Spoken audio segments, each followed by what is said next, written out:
I'm with you. Me media మిత్రులకు కూడా ఏదైనా అన్యాయం జరిగితే ఆ రోజు TV9 రిపోర్టర్ను కొట్టారు, మోహన్ బాబు అనుకుంటా. కనీసం అపాలజీ చెప్పండి, చెప్పలా, మళ్ళీ తిరిగి కొడతానన్నట్టు మాట్లాడాడు. ఎందుకయ్యా నువ్వు నేను కలవచ్చు కదా. చాలా మంచోడు ఆయన. గవర్నర్ సింధే గారు పిలిచినప్పుడు ఆయన అక్కడ కిందన కూర్చున్నారు. గవర్నర్ సింధే గారు నన్ను హోస్ట్ చేసినప్పుడు ఆయన ఇంటికి ఆయన ఉన్నారు. అలాంటి ఆయన ఎందుకో ఈ మంచోళ్ళందరూ చెడ్డోళ్ళుగా మారిపోతే, చంద్రబాబు నాయుడు గారు చాలా మంచోళ్ళు ఒకప్పుడు. ఇప్పుడు ఎందుకో ముసలి కాలంలో 75 సంవత్సరాల వయసులో రిటైర్ అవ్వాల్సిన టైంలో లేనిపోయిన బుద్ధులన్నీ పుడుతున్నాయి.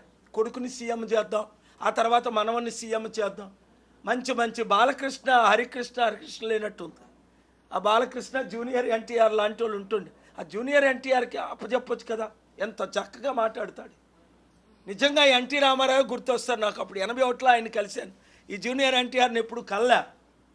బాబు నువ్వు ధైర్యంగా ఉండు, నేను ఉన్నా నీతో, ఏదో ఒక మంచి రోజు వస్తుంది, నీకు కూడా నీలాంటి మంచి వాళ్ళు పొలిటికల్ రాజకీయాల్లోకి రావాలి, న్యాయం చేయాలి, ఓపెన్గా మాట్లాడి డేరింగ్ డాషింగ్ లీడర్స్ కావాలి.